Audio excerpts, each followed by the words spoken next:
One dream, one wish, one piece of mind.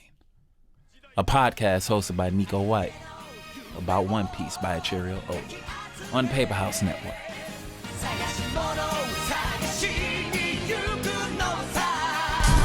Ladies and gentlemen, welcome to episode 2 of One Piece of Mind with Neko White. This is a podcast about the anime One Piece. This is my second episode. So if you're listening, I want to say I appreciate you for tuning in. This is still a new podcast. I'm still finding my feet, but here we are. Now, like you all know, this is about the One Piece anime. So, well, not the One Piece anime, One Piece the manga, One Piece the anime, One Piece in general, Ichiro Oda's masterpiece. So, to anybody that's a part of this fandom, I want to thank you for letting me, as a comedian, come in, drop my opinions on your fandom and join the community. I appreciate the hell out of you guys. So, let's get started. For episode 2, I'm doing something a little bit different. I want to go over the top 5 Straw Hat Pirates for me. Now, it's hard to go in order, right? Because the Straw Hats are, I think, 10 members now with Luffy, Zoro, Nami, Usopp, Sanji, Robin, Brooke, Frankie, who else? Who am I missing? Jinbei, and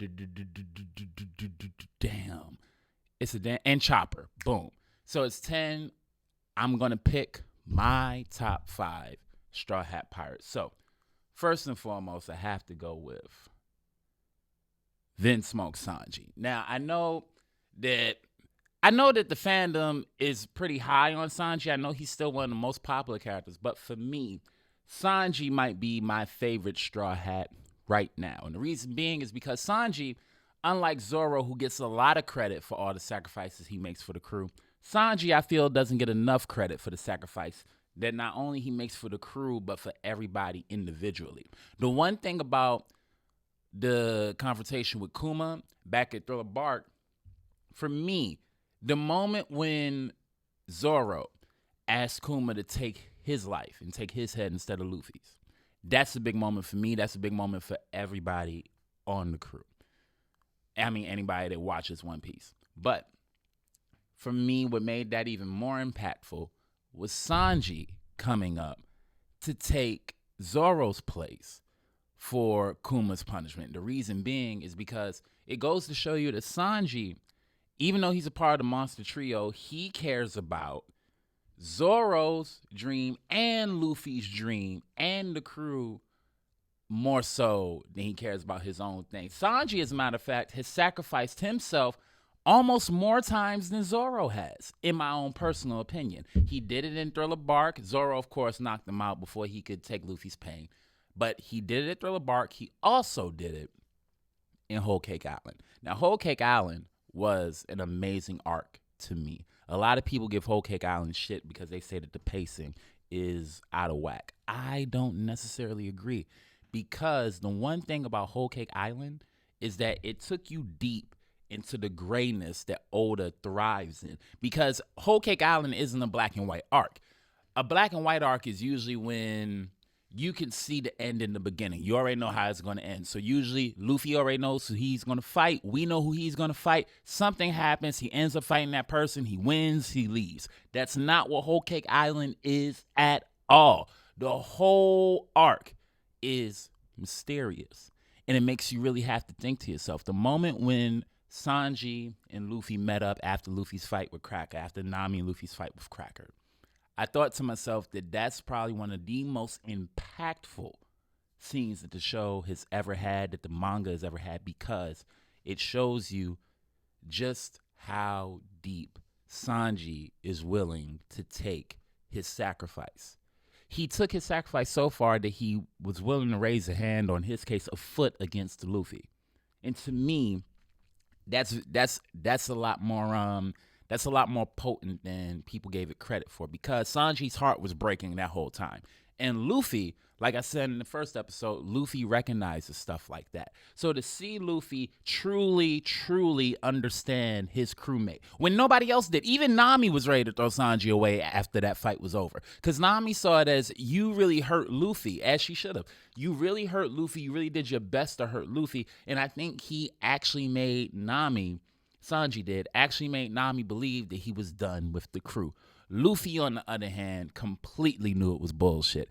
And for those reasons, I say Sanji is tops for me when it comes to the Straw Hat Pirates, because you see a man's heart literally breaking in that arc. You see it breaking, and it gets broken at every single turn. We find out that Sanji's family is trash. You know what I'm saying? Outside of his sister Reiju and his mom. And Reiju is kind of also trash because she's an assassin and everything with the Vince Smokes. But there's no love for Sanji anywhere, it seems like. And his kindness, as Brooke said, Sanji is extremely kind.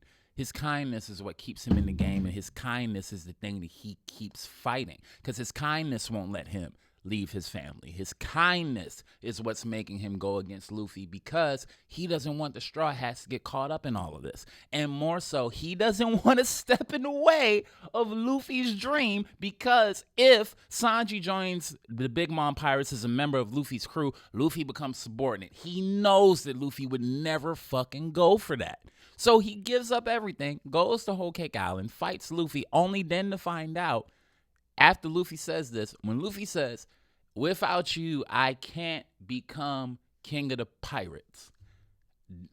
Look, man, I'm like anybody that's a fan of One Piece. I've done my fair share of crying. I cried like a bitch when Ace died. I cried like hell when Garp cried because Ace was on the scaffold. He asked him why he can't live life the way he told him to. I cried when Bon Clay died. I cried when Pell supposedly died. Shit, I cried with Pound when we all thought Pound died.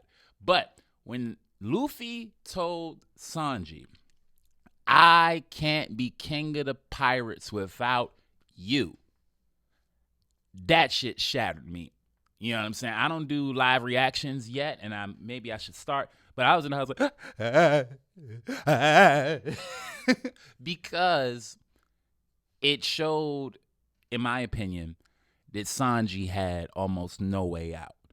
Because the whole time it seemed to me that Sanji was trying to protect Luffy's dream, only then to find out in his way of protecting Luffy's dream, there's no way Luffy can achieve said dream without Sanji. So it's layer upon layer of emotional attachment here that was revealed in this arc, only then to have everything that happened with Pudding. I personally think that Vince Smoke Sanji has, of all the Straw Hats, the layers of that onion have been peeled back the most with his character.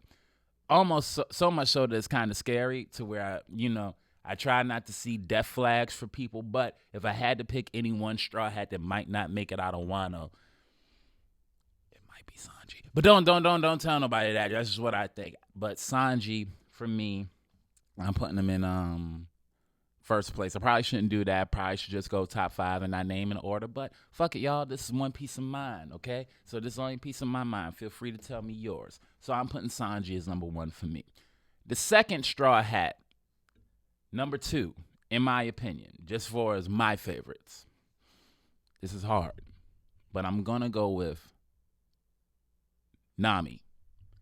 And the reason that I'm picking Nami as number 2 of my top 5 is because Nami doesn't have any special powers. Nami is the most human of all of them. I know some people might say Usopp, but I do think Nami is the most human of all of them, right? And Nami has no particular, I won't say she doesn't have any particular special skills, but Nami's not a martial artist. Nami's not a sniper. Nami isn't a swordsman. Nami doesn't have a devil fruit power. Nami is a navigator, but she's also, to me, it feels like the heart of the crew. You know what I'm saying? Luffy's the spirit, Luffy's the captain, and Zoro, of course, if anybody says, no, Zoro's the heart of the crew, I won't fight you there. But there's something about Nami's character and how that character connects to Luffy. Nami, to me, feels like the glue of the Straw Hat Pirates. And I know Zoro is vice captain. I know that. You know that. We all fucking know that. But One of the best moments in One Piece for me, was when Katakuri and Luffy are in the mirror world and Nami breaks the mirror because it was, as she said, captain's orders. There's something about that scene that legit gave me chills because when you look at how Nami started and her backstory and how deep Luffy goes, in particular when it comes to Nami, to save Nami, or how hard Nami goes to protect Luffy. One of the things when Marineford ended, and if you watched the anime, if you read the manga at that time, when the Straw Hats found out, everybody took it hard, right? Everybody. Of course, Zoro took it hard, but what Nami said is something that struck me almost the most. Because Nami knew what Luffy must be going through, like all the Straw Hats did. But when you think back to the moment in Arlong Park, like I ain't even gonna hold you, I'm kind of getting misty-eyed as I'm saying this shit. When you think to Arlong Park, and you think of the scene when Nami says, "Luffy, help me," and Luffy puts the hat on her head, and he goes, him, Sanji, Usopp, go on to fight Arlong and the boys, right? Nami, when she found out what happened to Luffy, the fact that she couldn't get to him and the way that she tried to get to him, fucking grabbing the old guy, running at the speed of fucking sound, it seemed like if you watched the cartoon, and trying to get away, crying and all that, it goes to show you that there's whatever connection is there. I know there's no relationships in One Piece, and even if there were, I would put Nami with Sanji. I think that would work out. But when it comes to Luffy, I don't know if it's more brother sister. I don't know what it is, but there's a ride or die-ness there that if she had the power, she would sacrifice herself in the same way that people like Zoro did, the same way people like Sanji would for Luffy, for the Straw Hats. And the fact that she's so powerless, for the most part, right? The fact that she's so powerless as far as like natural ability, strength, and all that. But every time Nami has a badass moment, it's a little more badass than everybody else. When Nami got the hits off on Big Mom, I know they ain't do shit. They ain't do shit to Big Mom. But who has better utility? Who has better assistance capability? Who has better knowledge in general on Straw Hats than Nami? And this is minus a devil fruit. You understand? I think Nami might get one by the end because I think Nami's going to need something that takes her to the other level, especially if she doesn't keep Zeus and Prometheus. And not Zeus and Prometheus, I'm sorry. Excuse me. Like I said, episode 2, I'm still getting used to this. Don't kill me. But if she doesn't have Zeus, then I think Nami will get a devil fruit. But more importantly, I truly do believe that of the Straw Hat Pirates, Nami, Navigator, she's one of those few that's irreplaceable, right? Because when you think about it, you think about Straw Hats that can die. I've always looked at it like this. I'm like, have the Straw Hats met anybody that can do that particular job for their crew? And what I mean by that is, have they met any substitutes? Like, have they met another doctor just in case? Because if they have, then maybe that might be Oda's way of telling us, especially with how he does shit, that might be a way of telling us subliminally that, hey, that doctor or that chef or that navigator that Luffy really clicked with, yeah, well, they might have clicked for a reason. You know what I'm saying? Then you come to find out that we lose the original cook, Sanji. We lose the original navigator, Nami, or something like that. But I think Nami, for me, is the heart of the Straw Hat Pirates. I think she represents a lot of change, too, and a lot of growing up. And I'm not just talking about breast size, but one thing about Nami is that when she started, Nami seemed cowardly, the whole thing with the weakling trio, but I never really got with all that, fam. I never really got with all that. I think Nami is a lot braver than she's given credit for. I think Nami has the best backstory of any of the Straw Hat Pirates. I think it's more tragic, and I think it's the most beautiful backstory because it shows you just how just how hard people can struggle and how much they can learn to appreciate their struggle once they find themselves in a good place. The fact that Nami met Jinbei and didn't want Jinbei to cut his stomach out. Because I was on the same shit that Sanji was on. You feel me? When Jinbei showed up and he's doing all that apologizing, yeah, fuck you. Your people did something that hurt one of my best friends, and now I want you to pay for it. I agreed with Sanji. I know a lot of people didn't. I agreed with Sanji in that moment on Fishman Island. I did. But the strength of Nami to come forward and basically just tell Sanji to shut the fuck up and don't apologize for my life. That is one of the most powerful. That is one of the most powerful scenes in One Piece. That's one of the most powerful scenes easily. And when Jinbei cried, and Jinbei's not gonna make my top 5 because he's still a new Straw Hat pirate, but god damn was he close. But that moment with him and Nami on Fishman Island is one of the reasons that I don't mind putting Nami as my number 2 for top 5 Straw Hat pirates. Number 3. This one is hard. Okay. Number 3 Straw Hat pirate for me, for Neko White. Brooke is my 3rd favorite Straw Hat pirate. Now, this one was hard. Fam. This one was hard because I thought about putting Usopp here. I thought about putting Zoro here. But it's going to be Brooke for me. And it's going to be Brooke for me because Robin has a hard backstory, man. Robin has a hard backstory. Nami has a hard backstory. But there's something about Brooks. There's something about Brooks' backstory where the guy was a musician on the Rumbar Pirates, a crew of musicians. And the way that they died, and he was playing Bink Sake with his boys, and they started dropping like fucking flies around him. There's something that's so impactful about that. And the one thing about Brooke that's unlike any other crew member of the Straw Hat Pirates group, excuse me, Brooke was that loyal. Brooke was ride or die, even though he's already dead.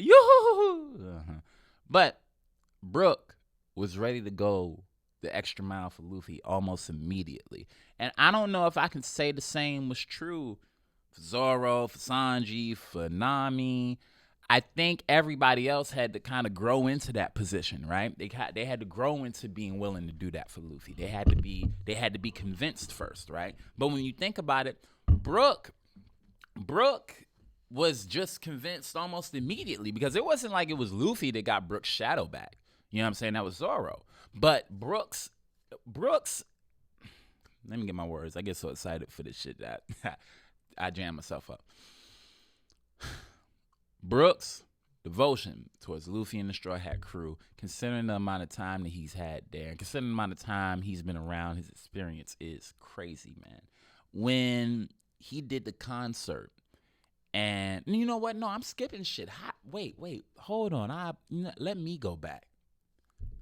It starts as soon as Sabaody Archipelago, and you have Kizaru doing damage, fucking up everybody, about to kill Zoro. Kuma comes in, he's smiting motherfuckers left and right.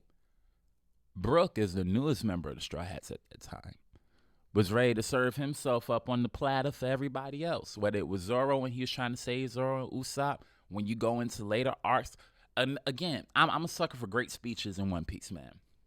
Brooks' concert at Soul King, when he was leaving to go back to Sabaody Archipelago after the time skip, is so amazing. The way that he proclaims that Luffy is going to be the Pirate King is so deep, fam. It's so deep. And then that's not to mention when we get to fucking, I know I'm skipping a lot, but when we get to Big Mom, when we get to Whole Cake Island, who put in more work than Brooke? Who put in more work than Brooke? Brooke got the poneglyphs. Brooke faced Big Mom. And Brooke's speech to Big Mom, again,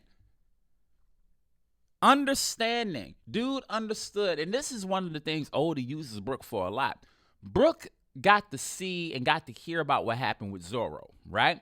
Brooke understood Sanji to the point of he fought a fucking Emperor of the Sea because he knew that somebody like Sanji is what? Extremely kind. He didn't know the particulars of the deal. And it didn't seem like he gave a fuck. But the fact that he thought enough to go, I need to get this poneglyph, so just in case, if Sanji sticks to his word, which he might because that's how he is, and Luffy sticks to his spirit, which is how Luffy is, and things don't go the way we originally thought, then I need to get this poneglyph so Sanji doesn't feel guilty, and so that Luffy doesn't feel like he wasted his time. Now, this is Brooke.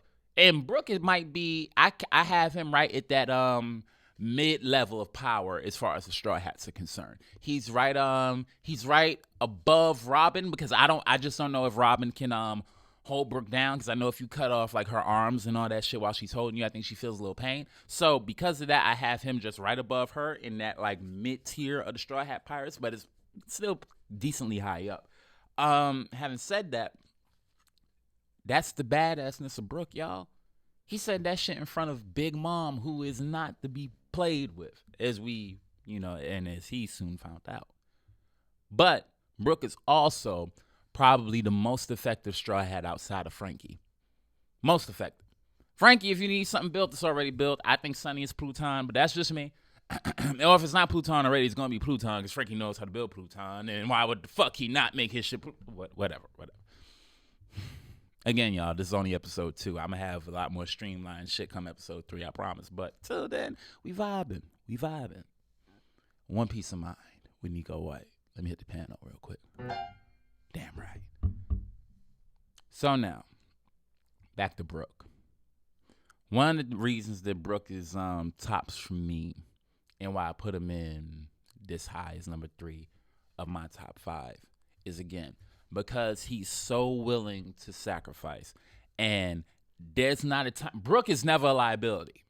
No matter what, Brooke is never a liability to the Straw Hat Pirates. Whenever Brooke is on the scene, Brooke is either doing something cool or fucking hilarious, and you don't get a lot of in between. Brooke isn't going to mess up a plan. Brooke is going to get the poneglyph. Brooke is going to find what you need to have found.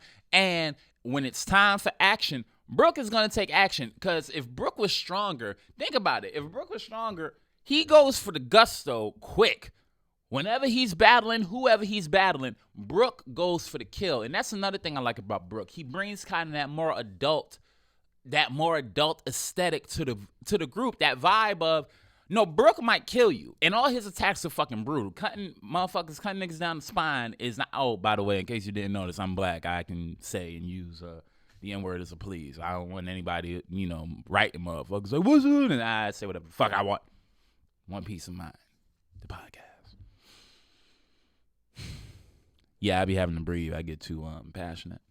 But yeah, Brooke has never been a liability. Brooke has only ever been an asset to the Straw Hat Pirates. His fucking power, that soul, the power of soul that he has. I forget the name of Brooke's fruit, and you all can yell at me later for that. But yummy, some shit like that.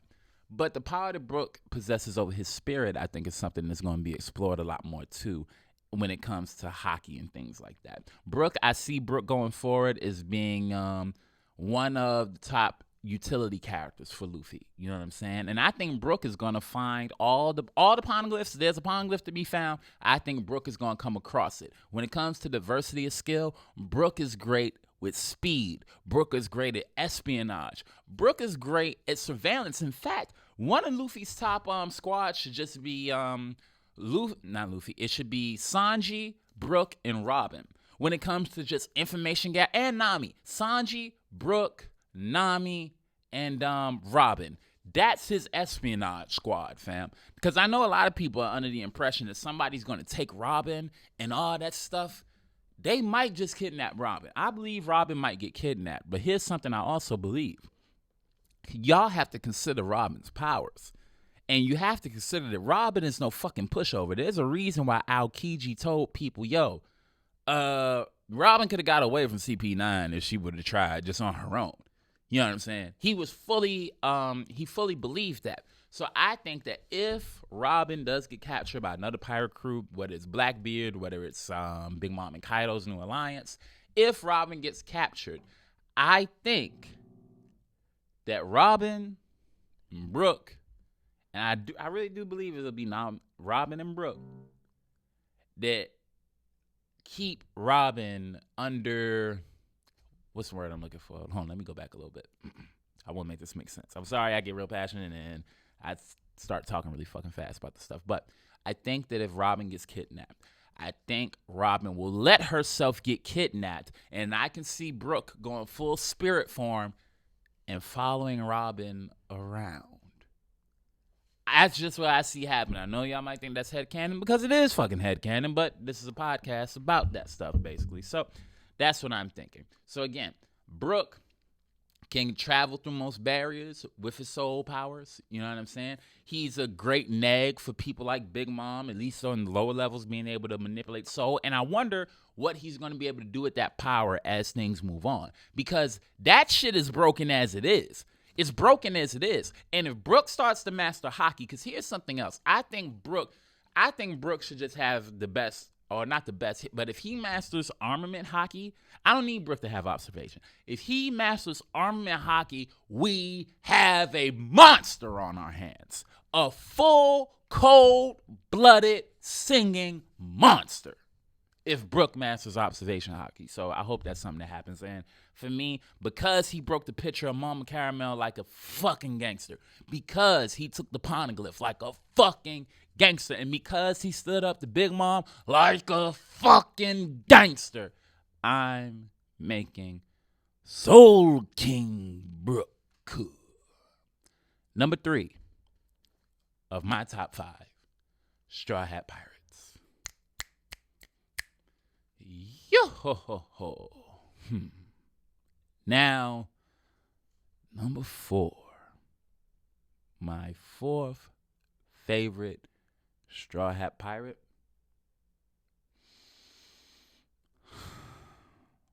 This is hard. This one's really hard because I only got 2 left. And I ain't doing more than 5, and I ain't doing no fucking ties. Usopp. Usopp, Usopp, Usopp, Usopp. Usopp is to me, in One Piece, what Krillin is in Dragon Ball. Now, notice I didn't say Dragon Ball Z. I said Dragon Ball. Because, see, by the time Dragon Ball Z came out, if you know anything about the anime or manga Dragon Ball Z by Akira Toriyama, Krillin was Goku's best friend. And I think that Luffy, as far as friends are concerned, right? Friends, because I always thought Luffy and Usopp had like a brother relationship. Now, I don't know who's the big brother, who's the little brother, but they have a sibling relationship, right? And I always thought that was Luffy's best friend on the group, right? And they have the most natural, I think, relationship between two people in their respective situations. And I don't know if anyone's had more character development outside of Zoro as far as their devotion to Luffy. And here's why Zoro hasn't made it on my top 5 yet. Actually, no, I'll get to that. The reason why I have Usopp is number 4 is because I don't think anyone else has been through more personal trials and tribulations with Luffy. Because here's some things you got to understand about Usopp, fam. And these are just things I'm thinking about as I'm mulling through this right now. Luffy has met Usopp's dad. Luffy's met Yasopp. And I don't know if y'all know, but Usopp hasn't seen his dad in God knows how fucking long. You know, and I know that's not a thing that gets played up a lot, but I wonder if down the line we'll ever see something of the Straw Hat. And that's something we need in general, I feel like. We need more just the Straw Hats hanging out and seeing more of them on the ship. I hope that after they lose in Wano, because I think they're going to lose in Wano, I hope after they lose in Wano that Oda takes a painstakingly long time on the Sunny and just have the Straw Hats be with each other and interact with each other so we could see what their dynamics look like and get some deeper talks maybe. Because I would think, or at least I know for me, is someone who, my dad, when I was growing up, my mom and dad split, right? And my dad went out to live with the woman who he had met after the fact and all that. I remember I was growing up, I was so jealous of that woman's kids because they got to spend some type of time around my dad when I didn't get the chance to. So I wonder with somebody like Usopp, how that dynamic, if it'll play out, how it plays out. I wonder if he holds anything towards Luffy, like positive or negative, for having met Usopp before. It seems to have had like some sort of positive interaction. Or is that a good thing for Usopp? Is he happy to know that? Is he happy to, does he ever ask Luffy for stories about his dad when they met in Makino's bar? You know, that's the type of thing that I would love to see explored through the author's pen. So another reason why I have him at fourth top, number one, another reason I have him at number 4 of my top 5 favorite Straw Hats is because Usopp had the most growing to do. Usopp had the most growing to do by far. But even though he had the most growing to do as far as getting his shit together, getting his confidence right so he could fight, getting his power up so he could be an effective fighter, and understanding his place in the Straw Hat Pirates. Because that's one thing that makes Luffy a great captain, right? Is that Luffy completely understands. And this is why Luffy isn't even involved in this for me. The reason why I'm not putting Luffy anywhere on the group is because Luffy has said it himself. He ain't shit without his crew. He ain't shit without him. He ain't shit without his crew, fam. He's not a swordsman. He's not a cook. He's not a navigator. He's not a liar, right? And there's something about that. So Usopp is definitely the sniper of the Straw Hat Pirates, but I think one of Usopp's lies is going to save the fucking day. I do not think Oda dropped that thing about Luffy saying, I'm not a liar for no reason. I don't think he dropped that for no reason, dog. I think somewhere later in the story, something's going to happen. And Usopp is going to tell a lie that's going to lead to a great, great incident. Now, if you remember, what's one of Usopp's lies? Usopp has always said, I'm the leader of like 8,000 men or some shit like that. That's always been one of his lies. Luffy has a whole grand fleet now, dog. I can see Usopp telling a lie that gets the Grand Fleet not fucked up, but starts the incident that the Grand Fleet is supposed to start. Now, again, that's just my headcanon. Don't worry. Don't ask me why I'm yelling. It's my goddamn podcast, and I don't get to talk to too many other people that know anything about One Piece. So, goddamn it, I'm yelling. Hashtag cool nerd, baby. Cool nerd. And again, Usopp and Luffy, they earned their relationship, I think, more than any other Straw Hat did with Luffy, because it had the ups and it had the major downs. But the one thing about Usopp, no matter what, and I personally believe this, Usopp never once lost faith in Luffy. Never once. Not never. Not one fucking time. Not never. Everybody gives that. Y'all suck Zoro's balls day in, day out on YouTube comments, on the Naruto forum. I'm on the Naruto forums. I'm on One Piece Battle Dome and all that shit. Y'all swing from Zoro's nut hairs, talking about how he gave himself up for Luffy. Oh, he sacrificed himself for Luffy. Oh, he said Luffy's gonna be king of the pirates. Shut the fuck up. Shut up. Usopp did that the best. Yeah, I know. I can feel the smoke. I can smell the smoke. I can smell the smoke. I can smell the smoke. I can smell the smoke from all you green-haired motherfuckers that love Zoro. I can smell it. From all of you that got the Wado Ichimonji and all that shit in your house, Queen of Sword and all that. I get it. But I'm telling you, live and in living fucking color, that Usopp had the best Luffy's gonna be king of the pirates moment than any other fucking Straw Hat. Why? Because Usopp is weak, fam. Usopp is only only human. And when I say only human, I mean basic human. Zoro, Sanji, Luffy, they're fucking monsters. We call them the Monster Trio for a reason. They are monsters. Usopp is as normal as I fucking am. He just has a much better aim than I do. And when Usopp was going against that little gerbil bitch and the dude that had the bat, Usopp was on his last legs. When they laughed at Luffy's dream, hold on, fuck that. I'm going to play it for y'all.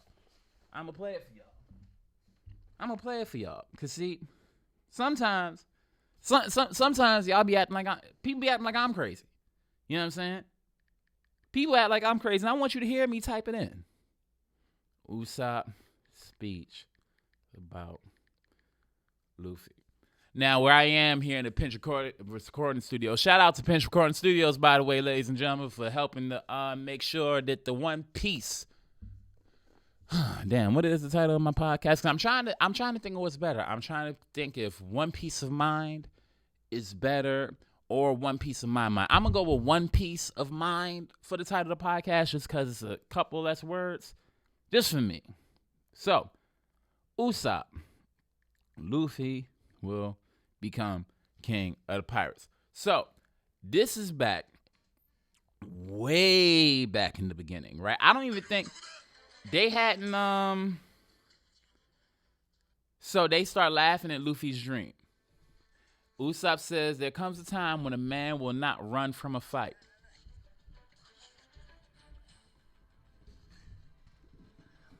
That time is when his Nakama's dreams are laughed at. Luffy won't die. I know that he'll become the Pirate King.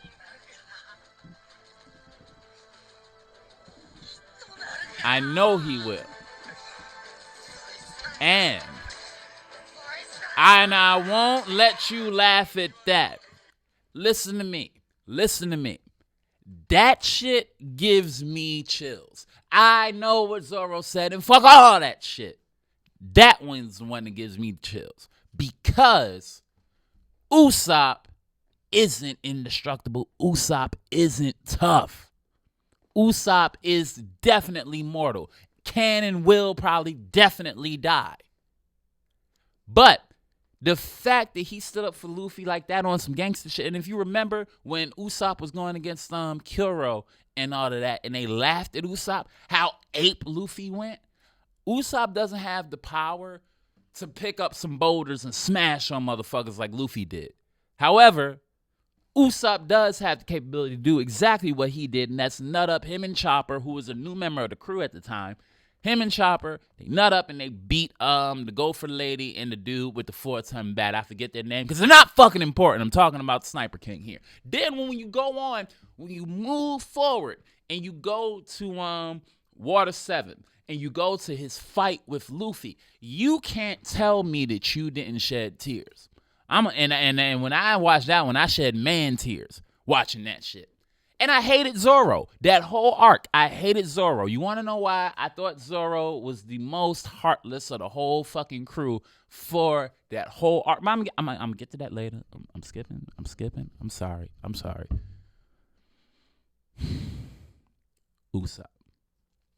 Usopp never once lost faith in Luffy. Not once. Matter of fact, when Robin was going to leave, the fact that Usopp showed up as quickly as he showed up to save Robin, the whole, and it was symmetry. It was symmetry because Luffy was ready to go and get Robin and couldn't.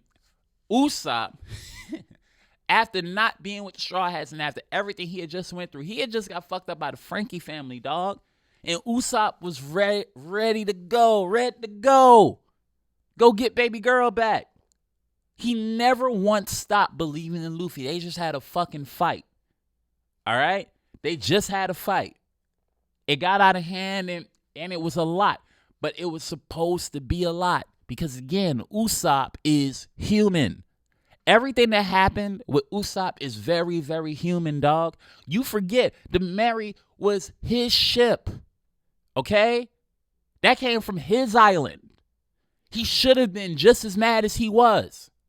Luffy should have been just as mad as he was in the battle that they had. And here's something that I kind of don't like. The battle that Usopp had with Luffy to this day is Usopp's best battle. And I'm angry at it because Usopp hasn't gotten that lethal since. And it makes no sense to me that Usopp would be that lethal towards his captain. And then in regular battles, he's just using pop greens. Bring the shuriken back, Oda. Bring the shuriken back. That's what I want to see. Bring the shuriken back. Because that battle that he had with Luffy, I don't give a fuck who you are. It made you think, even for that nanosecond, you knew he couldn't beat Luffy. But you definitely saw that he could put a hurting on Luffy. And I don't think that's cap. And that's slang for lies. I don't think that's a lie.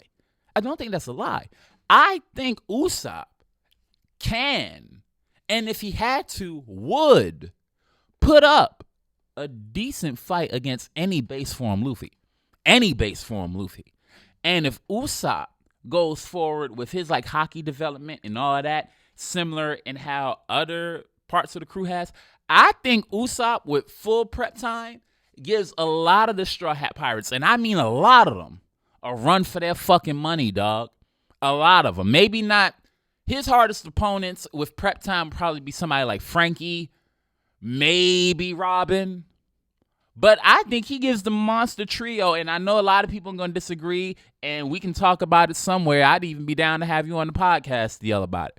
But I'm telling you, Usopp could give the majority of the Straw Hat Pirates, if he's being serious and has some prep time, high difficulty fight. High difficulty. High difficulty. Especially if they all start out in character. So, you had the fight with Luffy and Usopp. And I don't think any other character outside of maybe Nami and maybe Sanji helped Luffy grow more as a captain. And I know, I'm telling you, I could feel all the hatred from all you green-haired Mosshead fans. I could feel it. And I love Zoro. Don't get me wrong. I fucking love Zoro. But, nah. Even Zoro, I think Usopp could give Zoro a high difficulty fight if given the proper amount of prep time, especially if everyone's in character.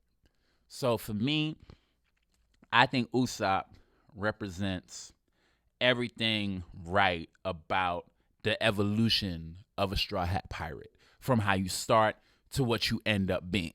I think Usopp, who did a lot to protect people look at people like Zoro. You know what I'm saying? He did his best to keep Kizaru, Kuma off of Zoro. He put himself on the line to save people that usually save him.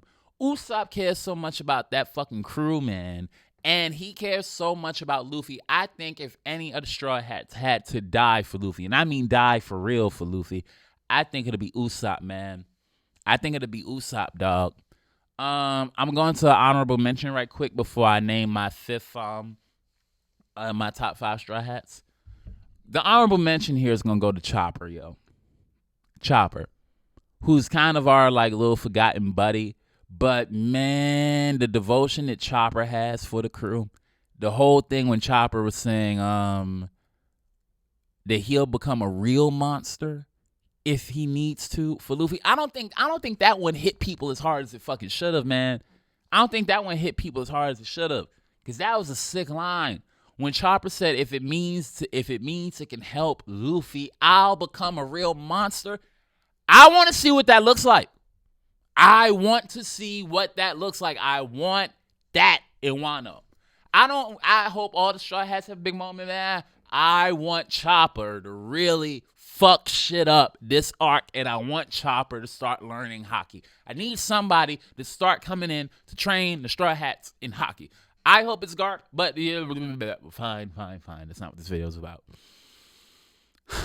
Welcome to episode 2 of the One Piece of Mind podcast. I'm your host, Neko White. Today we're discussing my top 5 Straw Hat Pirates. Number 1 was Vince Monk Sanji. Number 2 was Nami. Number 3 was Soul King Brooke. Number 4 was Usopp. Last,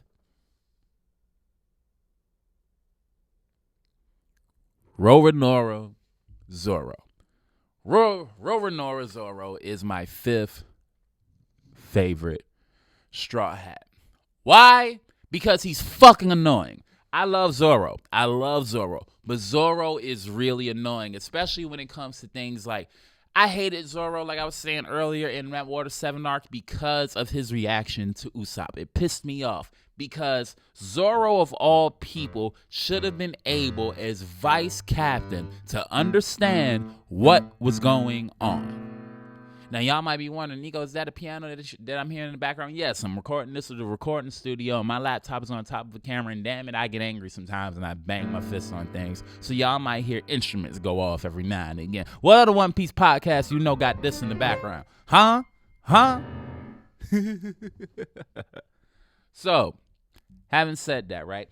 I got really upset that Zoro seemed to be kind of so cold-hearted when it came to Usopp, especially because I thought Usopp did everything that somebody could do to show you that, yo, what happened with me and the captain was just what happened with me and the captain. And Luffy was ready to forgive him. And I get the whole, oh, well, is it that easy to leave the crew? Shut the fuck up. Because Nami left the crew just like that. She didn't have to do no begging and fucking pleading. Oh, well, Nami's situation was different. It was different, sure. But even in its difference, what more can somebody do to apologize, man? What more? Now, I get what he said at the end. I get what he said as far as Usopp has to come back and apologize, right? I get that. But he was a little too strong where I would have wanted to see Luffy be a lot more assertive. I wanted to see Luffy tell Zoro to shut the fuck up because Usopp, again, he showed up. He gave Luffy that speech at the end at Enies lobby that got Luffy up. If Usopp didn't get that speech, understand, everybody would have died on Enies lobby. So the whole after the fact, he was standing right behind Zoro. The tears that the man shed and all that shit. And you still, hell, he has to beg. Fuck off. Fuck off. Fuck off. It was unnecessary. Zoro and Sanji went to Whole Cake Island. It was unnecessary. Because I would believe that Zoro has enough sense and enough wherewithal to understand his crewmates by now. However, some of y'all might think that I did this list in order of greatest to least. What you'll find out right now is I did this list in order, in my opinion, from least to greatest, actually. Despite how much Zoro gets on my nerves, I do think that he is really the greatest Straw Hat crew member because, like the rest of them, he lives and dies by Luffy's dream. However, he's the only one that promised Luffy some smoke if Luffy fucks up. And the rest of them haven't done that. Zoro's the only one that made Luffy promise, you better not make a fool out of me by making a fool out of yourself. That I respect. So I'm not going to go into the things that make me angry with Zoro because there's too many to fucking name. But I do think that when it comes to caring for the crew, when it comes to being willing to put his life on the line, I don't think he's the most sacrificial. You know what I'm saying? I think that's Sanji. I don't think that he's the most empathic member of the group. No. I think that's Nami. And I don't think he understands feelings quite the way that he should. I think that's Usopp. And I don't think he's always as effective as he needs to be. I think when it comes to effectiveness, Brooke takes the cake.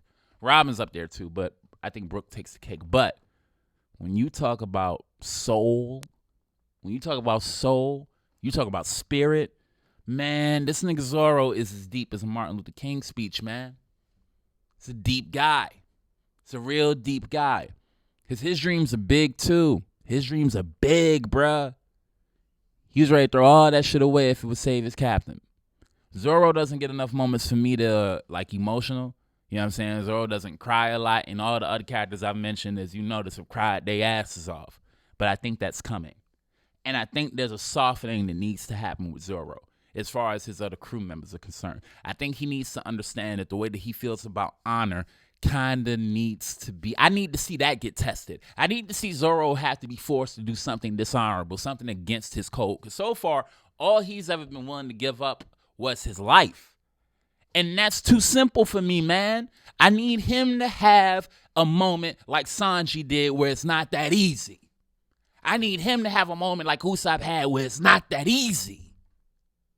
to where he needs to be shrouded in gray. Because Zoro is a very black and white character, which is why I kind of dislike the character. Because it's so black and white. It's almost always noble, always heroic. Fuck that. I'm tired of that. I want something gray. I want Zoro to have to make the type of decision where he might have to leave the crew and reckon with himself. And reckon with himself the same way he wanted Usopp to be reckoned with. I want Zoro to have to come back to the crew, not tail between his legs, but I want him to have to come back and apologize. I want the shoe to be on the other foot when it comes to Zoro. Matter of fact, you know what would be great? If something happens and Luffy kicks Zoro from the crew because of what Zoro told him about being captain. That would be great for me. And then get the whole squad back together. But of course, that's just my own headcanon. But ladies and gentlemen, let the record show that my top 5 Straw Hats as of right now are the following. Vinsmoke Sanji, Nami, Soul King Brooke, Usopp, and Roanoke Zoro. Ladies and gentlemen, this is One Piece of Mind, the podcast about One Piece, hosted by Neko White. You guys can find me on Instagram at NekoWhite93. That is at NekoWhite93. You can find me on Twitter at Neko_White93. That's Neko, Neko_White, WHITE 93. I am a stand-up comedian. I have workout. You can check out my album. It's titled Marcellus, MARSCELLUS. That is on iTunes, Spotify, Google Play, YouTube. Anywhere the albums can be sold, you can buy my album. Or if you don't have the money for it right now, you can reach out to me through any of my social medias. Just message me, and I'll send you the album free of charge, all the tracks in order. Just let me know. I appreciate you guys for listening. This is One Piece of Mind. Of my mind. Thank you all very much. Very, very much. I am the king of the pirates. Awesome. All right. I'm finished. What do I hit? I don't know. All right.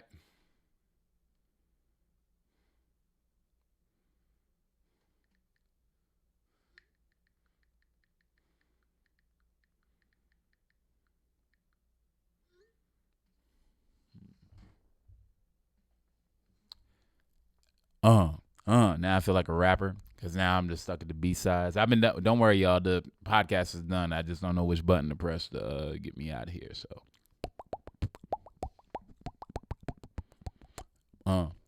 One Piece. One Piece mind. One Piece mind. One Piece mind. One Piece mind. One Piece mind. One Piece mind. One Piece mind. One Piece mind. One Piece mind. One Piece of Mind, podcast with Neko White. One Piece of Mind, and it's so tight. It's my podcast about One Piece, and I don't freestyle, but I got time, got nowhere to be. I have nothing to do, so I get on a podcast and talk shit to you about One Piece, One Piece, One Piece, One Piece, One Piece of Mind. The podcast is mine. I'm out of time. Cut this recording off. Come cut this recording off. Come cut this recording off. I guess Scott ain't gonna just come and turn this recording off. But he should come and turn this recording off. Because I can't keep rhyming off or off. Otherwise, I'm gonna go off. And then the computer might shut off. And then everything will be off. And then my day will be off. And I already feel off. I'm already off. God damn it, nigga, I want to get off. Come on. If I get off, I mean get off this pod shit. I'm finished. It's done. It's over with. It's over with. It's over with. God damn it, where's Scott? Take this up. I'm too young to be this old, fam. I'm really sitting here looking at this laptop that I should be able to recognize what all the buttons do, and I have no fucking idea how to end this podcast. We're 54 minutes into the podcast right now, and we're still here because I don't know how to turn this thing off.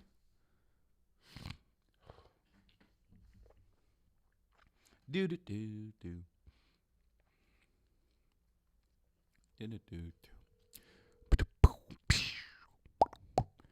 And I'm done. Bada bing, bada boom.